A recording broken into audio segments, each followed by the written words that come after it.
नमस्कार, खबरों की खबर में आपका स्वागत है। मैं हूं सुमित अवस्थी, आपका सबसे भरोसेमंद साथी।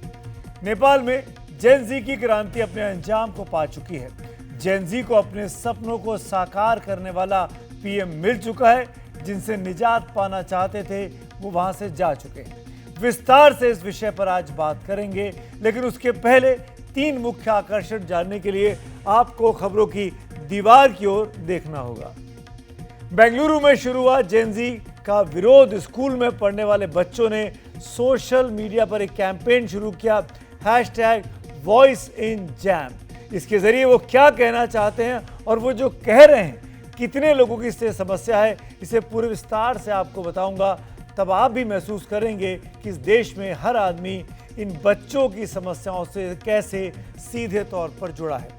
फर्क यह है कि बच्चे बोल रहे हैं और बाकी लोगों ने चुप्पी साध रखी है। अगली खबर के तौर पर देश के सबसे पावरफुल क्लब में जो इलेक्शन हुए थे बीते महीने, हारने और जीतने वाले दोनों बीजेपी के नेता थे।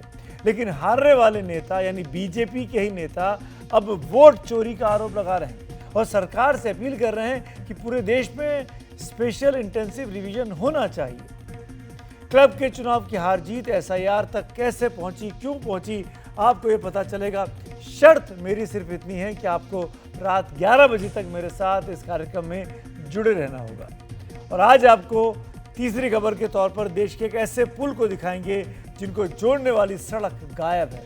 जहां बिहार के 3 जिलों में इन्वेस्टिगेशन किया गया, रोचक रिपोर्ट सामने आई। बिहार में चुनाव होने वाले हैं, विकास के दावे किए जाएंगे, उन पर कितना विश्वास करना है ये हमारी रिपोर्ट आपको बताएगी। पुल तो बन रहे हैं, सड़क लापता है। लापता सड़क का मामला है। आइए शुरुआत करते हैं बुलेटिन की विस्तार से। दुनिया में अपनी तरह की पहली क्रांति अंजाम तक पहुंच गई। नेपाल के जेन जी ने सड़क पर लड़कर सत्ता बदल दी है। यह सत्ता ना बैलेट से आई है और ना ही बुलेट से। ये युवा शक्ति के आक्रोश और फोर्स से आई है। सुशीला कार्की नेपाल की अंतरिम प्रधानमंत्री चुन ली गई हैं। सुशीला कार्की पहली महिला प्रधानमंत्री है। सुशीला कार्की नेपाल की पहली मुख्य न्यायाधीश भी रही है। लेकिन क्या ये लोकतंत्र के लिए ये एक शुभ संकेत है कि बगैर चुनाव के किसी का अंतरिम तौर पर प्रधानमंत्री बन जाना? नेपाल ने इस नई शुरुआत की बड़ी कीमत चुकाई है। अब नेपाल का भविष्य क्या होगा?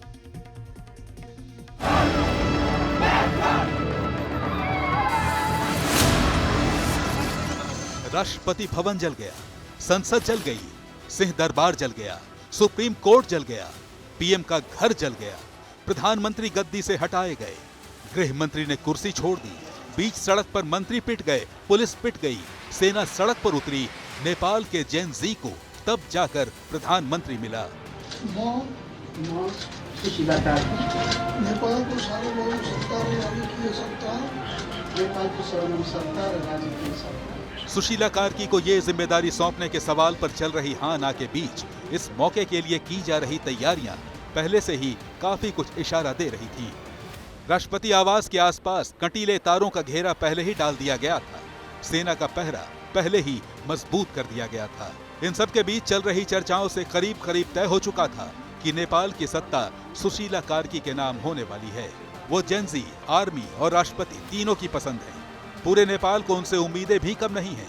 लिहाजा माना जा रहा है कि अगले 24 से 48 घंटे काफी अहम रहने वाले हैं, क्योंकि इस दौरान सुशीला कार्की नेपाल के लिए कुछ बड़े, कुछ कड़े फैसले ले सकती हैं। मेरे ख्याल अभी उतना ज्यादा फैसला वो नहीं कर पाएगी, क्योंकि दिस इज इंटरिम पीरियड। अब इनका महत्वपूर्ण फैसला ये होगा कि कब चुनाव तय करेगी, नंबर 1।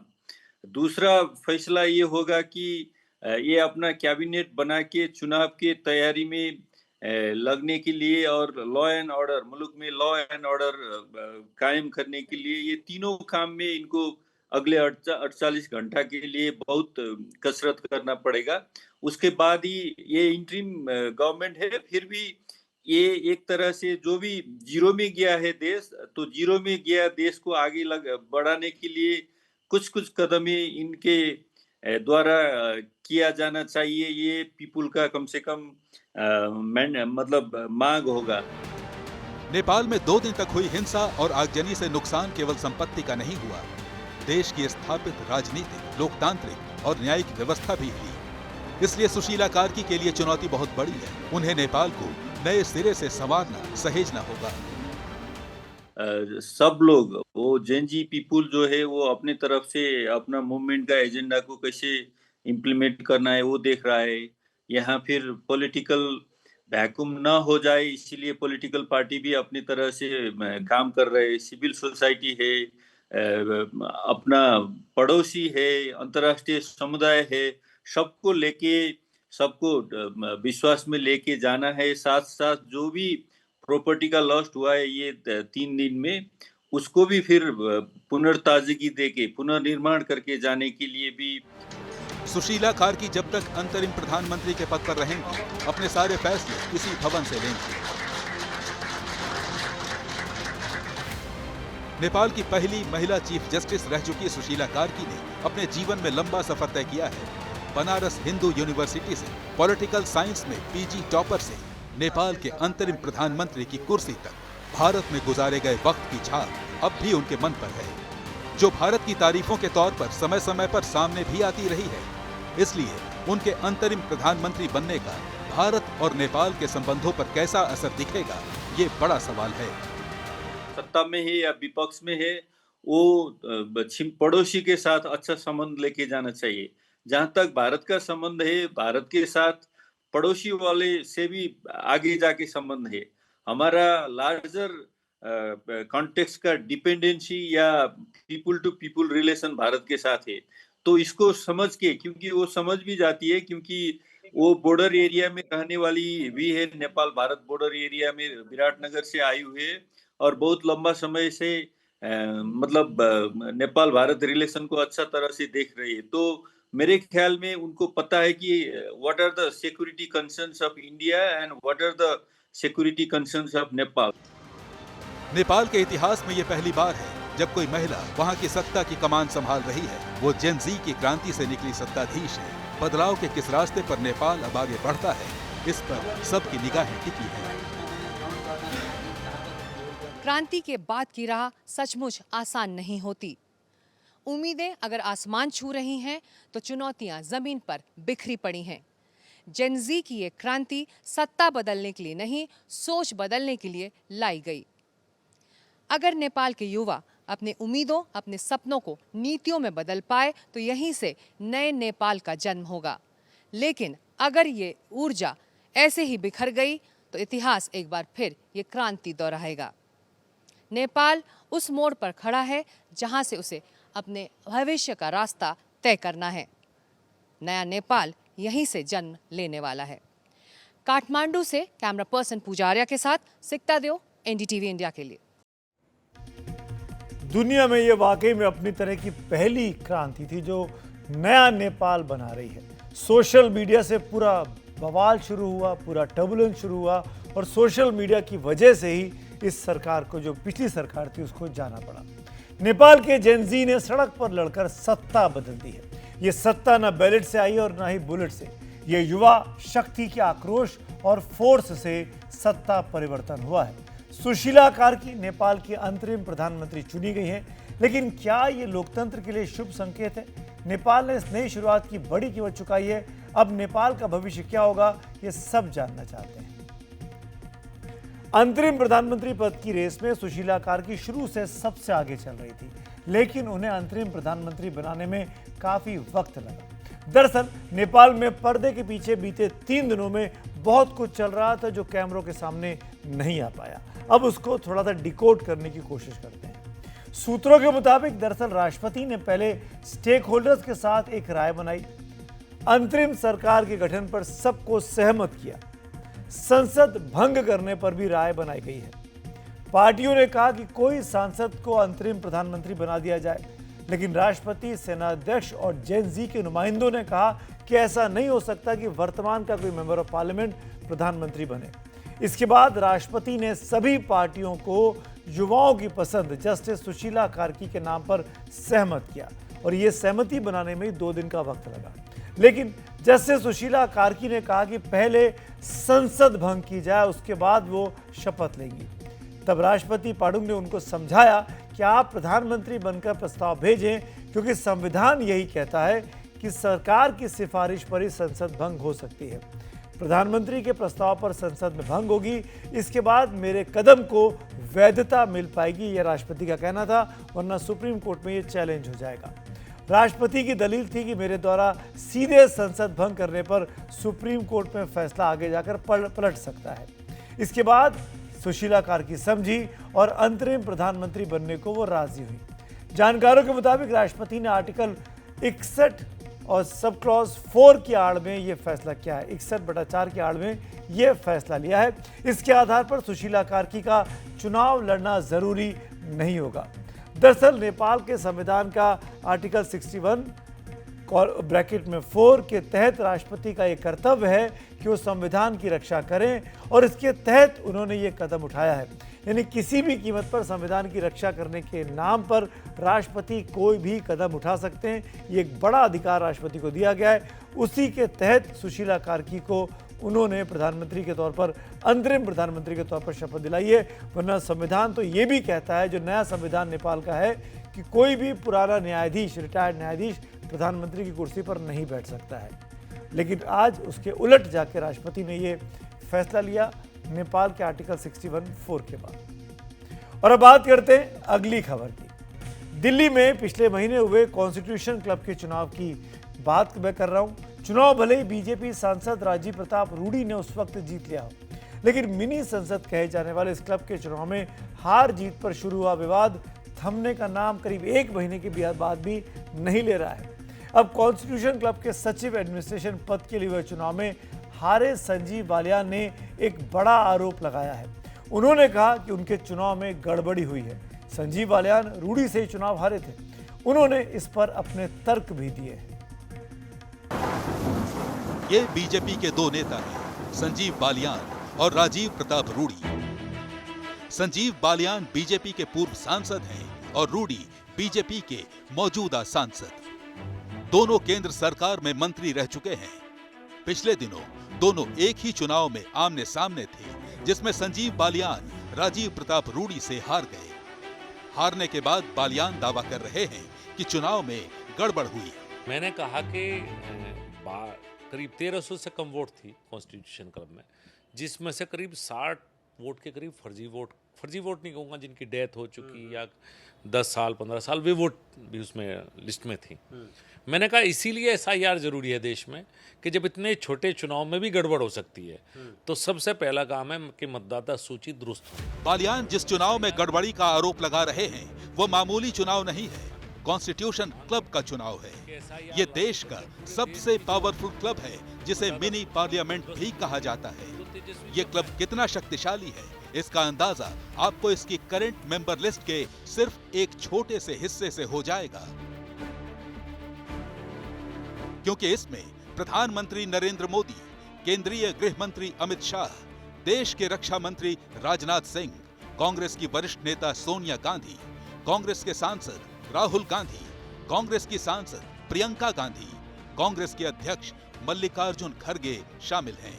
ये तमाम हस्तियां कॉन्स्टिट्यूशन क्लब की मेंबर हैं। अब मैं आपको 12 अगस्त यानी चुनाव वाले दिन की कुछ तस्वीरें दिखाना चाहता हूं। ये देश के गृह मंत्री अमित शाह हैं, जो इसी चुनाव में वोट डालने पहुंचे थे। गाड़ी में उनके साथ बीजेपी के राष्ट्रीय अध्यक्ष और केंद्रीय मंत्री जगत प्रकाश नड्डा भी थे। ये कांग्रेस की सबसे पावरफुल नेता सोनिया गांधी हैं। उनके साथ पार्टी के अध्यक्ष मल्लिकार्जुन खड़गे भी हैं। कॉन्स्टिट्यूशन क्लब के चुनाव में इन दिग्गजों ने भी वोट डाला था। इनके अलावा केंद्रीय मंत्री पीयूष गोयल और किरेन रिजिजू जैसे नेताओं ने भी मतदान किया। इन तस्वीरों से आपको अंदाजा हो गया होगा कि इलेक्शन कितना हाई प्रोफाइल था। इस चुनाव में हार के बाद संजीव बालियान जो कह रहे हैं, अब वो सुनिए। मैंने कहा कि करीब 1300 से कम वोट थी कॉन्स्टिट्यूशन क्लब में, जिसमें से करीब 60 वोट के करीब फर्जी वोट नहीं कहूँगा, जिनकी डेथ हो चुकी या 10 साल 15 साल वे वोट भी उसमें लिस्ट में थी। मैंने कहा इसीलिए SIR जरूरी है देश में, कि जब इतने छोटे चुनाव में भी गड़बड़ हो सकती है तो सबसे पहला काम है कि मतदाता सूची दुरुस्त हो। अब इसका मतलब बालियान साफ तौर पर कह रहे हैं कि देश के सबसे ताकतवर लोगों के क्लब के चुनाव में गड़बड़ी हुई, तो क्या वो उस चुनाव में जीते अपनी ही पार्टी के सांसद राजीव प्रताप रूडी पर सवाल उठा रहे हैं? जो सिस्टम इस हाई प्रोफाइल क्लब का इलेक्शन कराती है, उस पर सवाल उठा रहे हैं। वैसे ये सवाल हवा में भी नहीं है। इसके समर्थन में बालियान वोट के आंकड़े लेकर सामने आए हैं। करीब 1.5 घंटा तक ब्रेक था। काउंटिंग के बाद 1.5 घंटे बाद काउंटिंग शुरू हुई थी, पोलिंग समाप्त होने के। और जब पोल काउंटिंग के लिए हम लोग अंदर गए तो हमें बताया गया 669 वोट पड़ी हैं। तो 40 वोट 1.5 घंटे के अंदर बढ़ी। तो मैंने पूछा ऐसा क्यों हुआ भाई? तो उन्होंने बताया कि भाई काउंटिंग में गलती हो गई थी। मैंने कहा यार 10 लोग बैठे हैं, इतनी बड़ी नंबर भी नहीं है। बालियान के सीने में बड़ा दर्द है। अपने पक्ष में सबूतों के साथ वोट की संख्या भी बता रहे हैं। तो क्या ये माना जाए कि बालियान कॉन्स्टिट्यूशन क्लब के चुनाव को फिक्स बता रहे हैं? मैंने उस दिन भी कहा पे मुझे टिक लगी वोटर सूची दे दीजिए आप।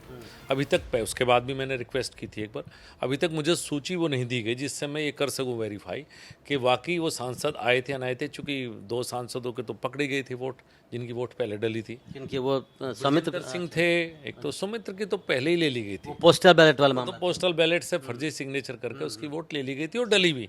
और सुमित्र को वोट भी नहीं डालने दी गई। सुमित्र को उस दिन वोट नहीं डालने, कहने आपकी वोट बैलेट से पड़ चुकी है। और ब्रिजेंद्र सिंह जो हिसार से सांसद थे हमारे साथ थी, और एक राजाराम जी हैं जो उत्तर प्रदेश से पूर्व सांसद हैं। ये दोनों जब वोट डालने गए तो उनकी वोट डली हुई थी। ये दोनों भान मेरे पास आए, उन्होंने मुझे कहा भाई हमारी तो वोट डल गई। मैं उनके साथ अंदर गया, मैंने कहा यार ये कैसे हो गया कि सांसद की वोट डल गई। तो अजीब बात यह कि 40-50 लोग थे पूरे चुनाव करवाने की प्रक्रिया में, बहुत थोड़ी सी वोटें थी।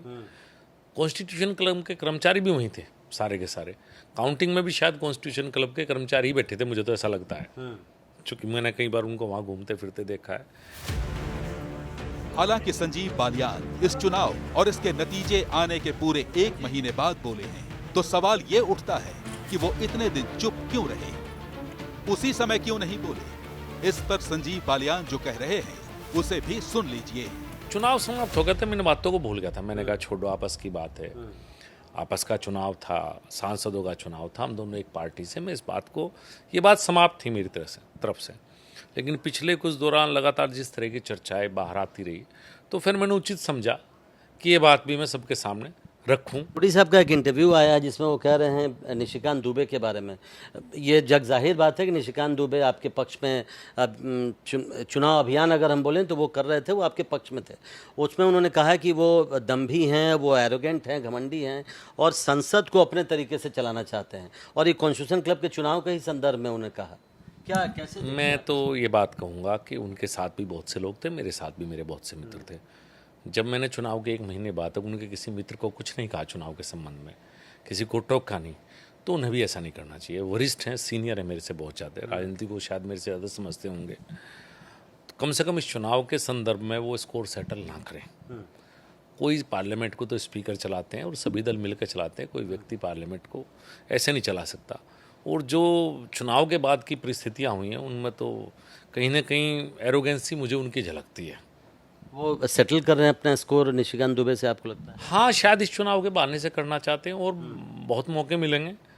कम से कम इस चुनाव को बीच में, इसमें मुझे बीच में घसीटेंगे, मेरे मित्रों को कहेंगे चुनाव के संदर्भ में, तो निश्चित रूप से मुझे दुख पहुंचेगा और मैं भी मजबूर हो जाऊंगा कि उन्हें कुछ कहने के लिए। बालियान की बातों से नया चेहरा सामने आता है जिसका नाम है निशिकांत दुबे। ये झारखंड के गोड्डा से बीजेपी के सांसद हैं। इनके और राजीव प्रताप रूडी के बीच पिछले कुछ दिनों में इशारों में बहुत आक्रामक वार्तालाप हुए, जिनकी वजह से इन चुनाव पर 2 आरोप लगे। पहला ये कि दिल्ली के कॉन्स्टिट्यूशन क्लब का चुनाव ठाकुर वर्सेस जाट था, और दूसरा लड़ाई बिहार वर्सेस यूपी थी। ये चुनाव दलीय राजनीति से अलग हटका था। बेहतर होता कि सांसदों को उनके नेता अपनी इच्छा के अनुसार वोट डालने देते, लेकिन जिस तरह से कांग्रेस या समाजवादी पार्टी या वो इंडी गठबंधन के दलों के शीर्ष नेतृत्व ने अपने सांसदों को एक तरह से फोर्स किया कि आप संजीव बालियान के खिलाफ वोट डालिए। उत्तर प्रदेश के तो सभी राजपूत ज्यादातर मेरे साथ थे, वो खुलेआम थे। वो कोई ऐसा नहीं था कि वोट डाल दियो चुपचाप। आपने भी देखा होगा पूरा दिन मेरे साथ खड़े रहे, रात के 11-12 बजे तक जब तक काउंटिंग चली, तो उत्तर प्रदेश के राजपूत तो मेरे साथ थे। और जहाँ तक जाट की बात है तो ज़्यादातर जाट तो वोट डालने ही नहीं आए। बड़े जाट नेता जितने भी हैं, चाहे उत्तर प्रदेश के हों, जयंत चौधरी जी या अजय चौटाला, दुष्यंत चौटाला हों या भूपेंद्र हुड्डा हो, ये लोग तो वोट डालने नहीं आए, तो जाति कहाँ रहेगी। क्षेत्रवाद तो था, उत्तर प्रदेश ज़्यादातर मेरे साथ था, बिहार उनके साथ था। हमने इस पर बीजेपी सांसद राजीव प्रताप रूडी और बीजेपी के ही सांसद निशिकांत दुबे का पक्ष जानने का प्रयास किया, तो निशिकांत दुबे ने कहा कि जब बयान देना होगा तो फोन करके बताऊंगा। राजीव प्रताप रूडी की तरफ से बताया गया कि वो 17 तारीख तक उपलब्ध नहीं है। संजीव बालियान जिस तरीके से आज कह रहे हैं 1 महीने के बाद कि चुनाव की जो मशीनरी थी, जो लोग लगे हुए थे काउंटिंग कराने में, वोटिंग कराने में, वो कहीं ना कहीं कॉन्स्टिट्यूशन क्लब के ही लोग थे। यानी वो ये इशारा कर रहे हैं कि जिस जगह पर रूडी साहब पिछले 20 सालों से वहाँ के मुखिया बने हुए हैं, उन्हीं की टीम चुनाव करा रही थी। लगभग वही इल्ज़ाम जो कि विपक्ष लगा रहा है सरकार के ऊपर। आगे बढ़ते हैं। सब जगह नेपाल की खबर चर्चा में है। वहाँ पर जेनजी ने देश में बदलाव के लिए क्रांति कर दी है। फिलहाल नेपाल में कौन बनेगा प्रधानमंत्री का सवाल सबसे ज़्यादा वायरल है और अब वो तस्वीर भी साफ हो गई है कि सुशीला कार्की को जिम्मेदारी मिलने वाली है। लेकिन इधर भारत में जेनजी एक नई क्रांति की शुरुआत कर रहा है। नेपाल में भी जेनजी था, हिंदुस्तान में भी जेनजी का एक मामला सामने आया है। मुद्दा है सड़क पर लगने वाला जाम। जी हाँ, सड़क के ट्रैफिक जाम की वजह से स्कूल में पढ़ने वाली 3 बच्चियों ने सोशल मीडिया पर एक वीडियो अपलोड करके इसे एक बड़ा मुद्दा बना दिया है। जाम केवल इनकी नहीं, हम सब की समस्या है। यही हमारी इस वक्त की एक बड़ी इंपॉर्टेंट स्टोरी है। So, this is where we spend most of our time, in this bus. I'm Nadia. I'm Anya. I'm Meher. And we're currently stuck in traffic. We live around 14 kilometers away from school. And in the mornings with minimal traffic. I promise I didn't fake that. These are actually the roads of Bangalore. Anyways, In the morning it takes around 20 minutes to reach school, but in the evening it takes around 1.5 to 2 hours to reach back home. And we used to reach home at 3:15. Now we're reaching at 4:30. And because of that, we have to postpone extracurricular activities, and it leaves us with less time to study.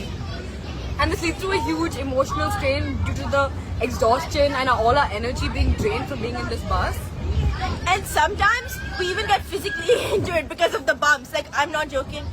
And sometimes when we're stuck in traffic jams, we can literally run home faster than that. I'm not exaggerating. And this is something we really don't want as a part of our daily routine, to be in the bus for 2 hours. Yeah. So something has to change. Please help us. This cannot be the new normal. Thank you.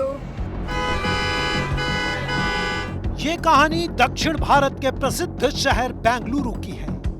ये video school के 3 बच्चों ने तैयार किया। #VoiceInJam के नाम से social media पर अपलोड किया। उसके बाद से शहर में बेचैनी है। एनडीटीवी इंडिया की टीम ने इस प्रयास को परखने के लिए फील्ड पर अपना रिपोर्टर उतारा। जाम के लिए कुख्यात सड़कों पर निकले। स्कूल की ओर जाने वाली एक सड़क पर हमारी टीम को कुछ लोग प्रदर्शन करते हुए दिखे।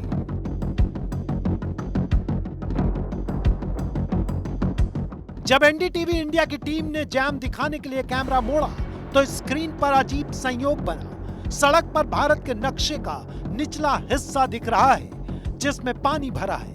विचित्र संयोग देखिए, भारत के प्राय द्वीपीय हिस्से में ही बेंगलुरु है जहां सड़क की खराब हालत की वजह से भीषण जाम लगता है।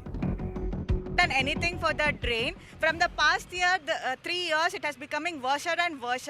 There last 2 years back there was full flood here where we put an image of boat and all editing everything.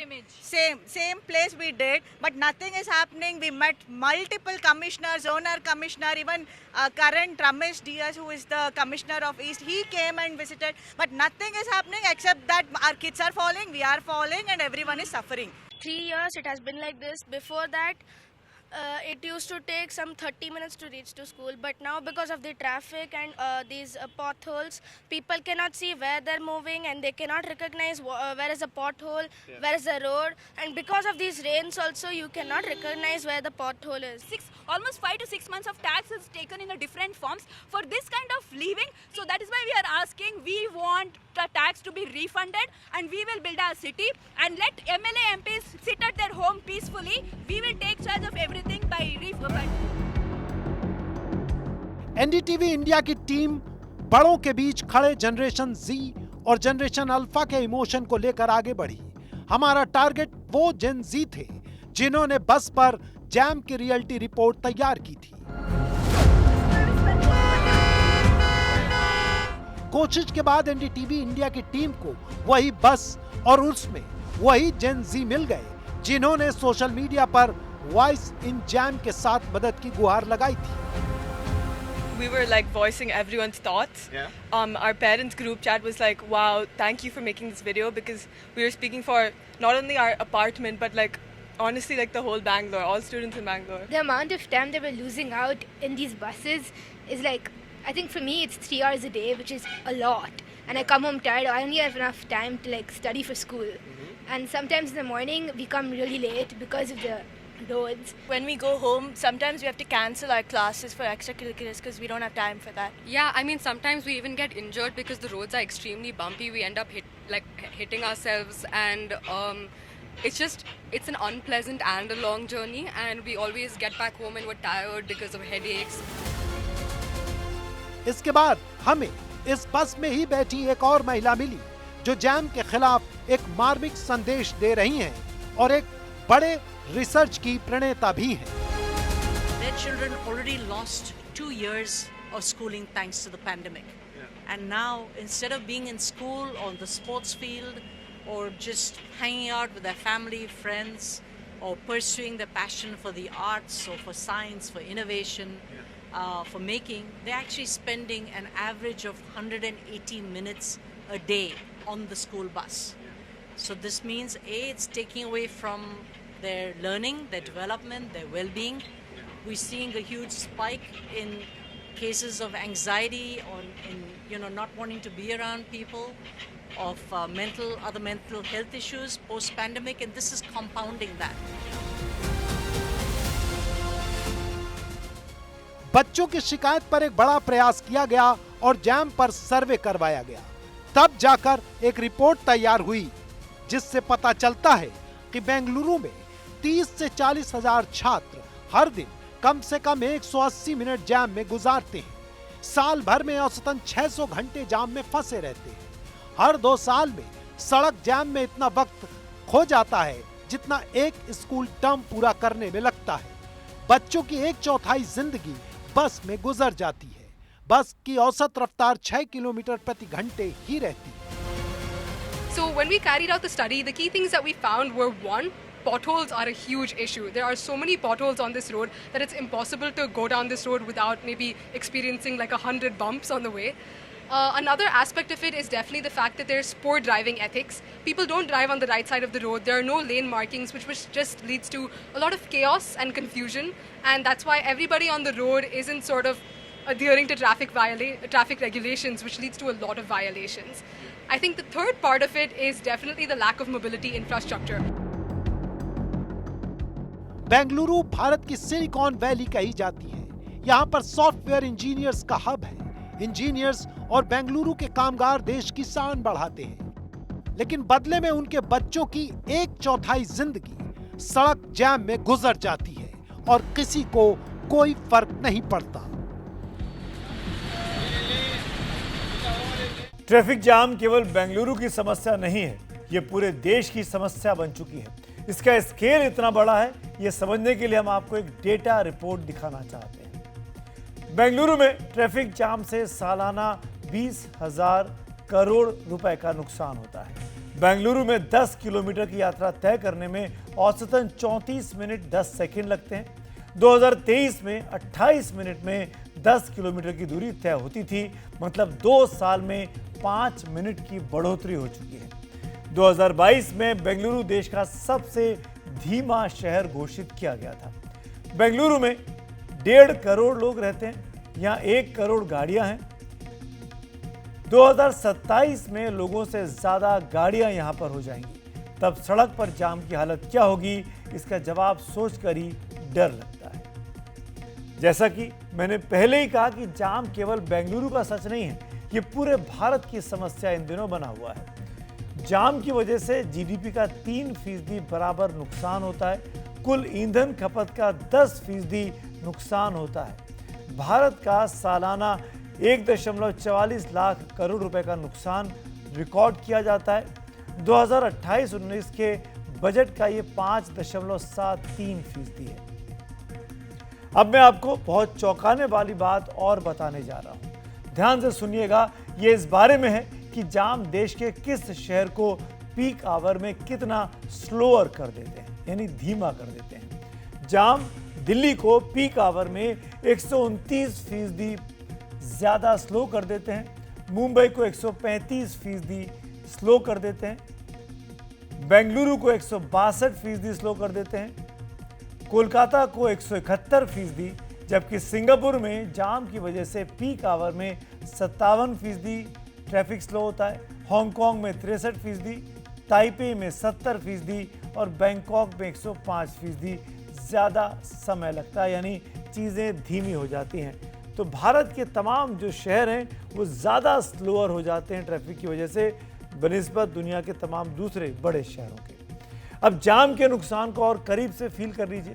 अगर आज भी जाम के नुकसान को 1.40 करोड़ माने और ये रुक जाए तो इतने खर्च में 70 नए एम्स बन सकते हैं, 271 बड़े मेडिकल कॉलेजेस हिंदुस्तान में बन सकते हैं, दिल्ली मुंबई के बीच 8 लेन का 1900 किलोमीटर लंबा एक्सप्रेसवे बन सकता है, 2400 किलोमीटर लंबी 6 लेन एक्सप्रेसवे भी बन सकते हैं, जेवर जैसे लगभग 5 नए एयरपोर्ट बन सकते हैं, लगभग 86 नए राफेल विमान खरीदे जा सकते हैं, INS विक्रांत जैसे 7 विमान वाहक पोत भी बन सकते हैं, प्रोजेक्ट 75 के तहत उच्च क्षमता वाली अत्याधुनिक 12 पनडुब्बियां भी बनाई जा सकती हैं। तो देखिए, मामूली सा दिखने वाला जाम आपसे और हमसे कितना विकास छीन रहा है। इसलिए इसे बेंगलोर के जेनजी की बात समझकर मत छोड़िए, आगे बढ़िए, इसके खिलाफ आवाज़ उठाइए और इस हैशटैग की तरह ये करना बहुत ज़रूरी है कि पूरे हिंदुस्तान को ट्रैफिक जाम से निजात जल्दी मिल सके। अगर किसी एक को दूसरे के बिना अधूरा बताना हो तो अक्सर चोली दामन का साथ वाली मिसाल दी जाती है, लेकिन बात अगर बिहार की करनी हो तो आप पुल और सड़क की भी मिसाल दे सकते हैं, क्योंकि बिहार में एक चमत्कार हुआ है। वहाँ पुल बन गए, अप्रोच रोड गायब है। सरकार ने इन पुलों को बनाने पर करोड़ों रुपए खर्च किए, लेकिन अप्रोच रोड ना होने के चलते अब ये बेकार हुए। और ये किसी एक जिले के एक पुल की बात नहीं है, हम आपको बिहार के 3 जिलों की ग्राउंड रिपोर्ट खुद दिखा देते हैं। पुल तैयार, सड़क गायब। ये चमत्कार नहीं तो क्या है? और ये चमत्कार बिहार के एक नहीं, 2 नहीं, 3 जिलों में हुआ है। आप बारी बारी से देखते जाइए और दांतों तले अंगुली दबाते जाइए, क्योंकि जिन बाबुओं के पास बिहार की समस्याएं फिक्स करने का जिम्मा है, वो पुल के साथ सड़क फिक्स करना भूल गए। सबसे पहले आपको मुजफ्फरपुर में कटरा ब्लॉक के सांसद आदर्श गांव जजुआर पश्चिमी लिए चलते हैं। ध्यान दीजिएगा, इस गांव के नाम से सांसद और आदर्श दोनों जुड़े हैं, लेकिन एक अदद पुल के दोनों तरफ सड़क न जुड़ सकी। हमें कहीं ना कहीं कमीशन का खेल और कमीशन का भेंट चढ़ गया है हमारा गांव, और विधायक और सांसद का ये जो है राजनीति के चक्कर में हम लोग पिस रहे हैं इस गांव में। शिकायत किसको करे? शिकायत अगर करिएगा तो सीधे कहेगा कि ये लोग विरोधी है, ये मेरे दल के नहीं है। बीजेपी के टिकट पर 2 बार 2014 और 2019 में लोकसभा चुनाव जीतने वाले अजय निषाद ने जजुआर पश्चिमी को गोद लिया था। इसके साथ ही पुल के प्लान पर काम शुरू हो गया था। साल 2020 में पुल बना दिया गया। इस पर 3 करोड़ 63 लाख रुपए की लागत आई। 88 लाख रुपए की लागत से अप्रोच रोड बनाया जाना था, लेकिन 5 साल बीत गए। संपर्क पथ लापता का लापता है। अब चलिए बेगूसराय, क्योंकि बिना सड़क वाले पुल का एक चमत्कार वहां भी हुआ है। ये बेगूसराय के साहेबपुर कमाल प्रखंड का गांव विष्णुपुर आहोक है।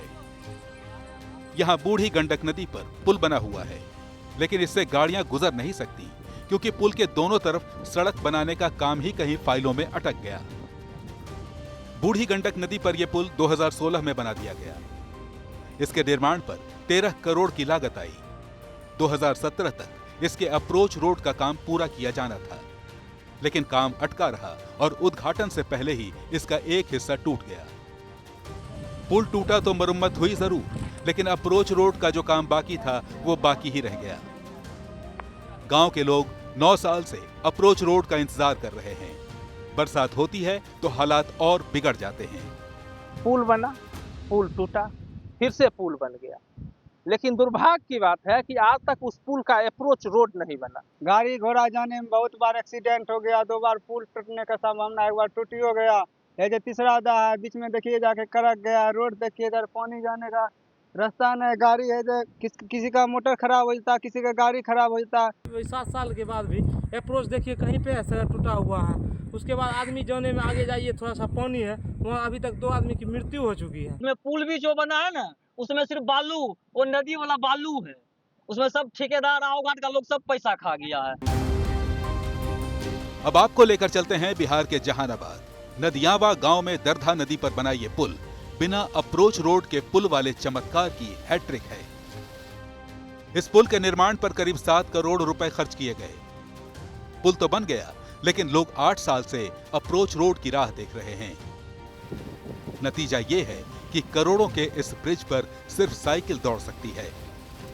इधर बहुत सभी गाँव को जोड़ता है, ये सब पंचायत को जोड़ने वाला है पुल नदी पर। इसके बाद फिर सैदा में बना है उधर पुल, लेकिन उधर जो उतना अच्छा अप्रोच है, रोड गया है, लेकिन इस पुल में क्या दिक्कत है? दिल है कि पैदल खाली आने जाने वाला है, कोई आवागमन तो कोई साधन है नहीं इस पर। विकास की ये तस्वीर गांव वालों को चिढ़ा रही है, लेकिन जहानाबाद की कलेक्टर साहिबा को इसका पता ही नहीं है। अच्छा, इसको मैं चेक कर लेती हूँ क्यों नहीं बन पाया है। जो भी कारण होगा उसका समाधान हम लोग जल्द से जल्द करेंगे। हम लोग को घूम के आना पड़ता है नदियामा में, इसको हम लोग तुरंत चेक करवा के इसको करवा लेते हैं। पुल सफर आसान बनाने के लिए होते हैं, लेकिन मुजफ्फरपुर हो, बेगूसराय हो या जहानाबाद, इन तीनों जिलों में बने ये 3 पुल आपको कहीं नहीं ले जाएंगे, बीच रास्ते में जरूर अटकाएंगे। और खबरों की खबर में अब बात करते हैं आपके फेवरेट सेगमेंट यानी आज कहे सो आज कर की। आज का हमारा विचार है, अपने दुश्मन को दोस्त बनने के 1000 मौके दो, लेकिन अपने दोस्त को दुश्मन बनने का एक भी मौका मत दो। आज इसी नोट पर मेरे साथ खबरों की खबर में इतना ही। फिलहाल के लिए शुभ रात्रि।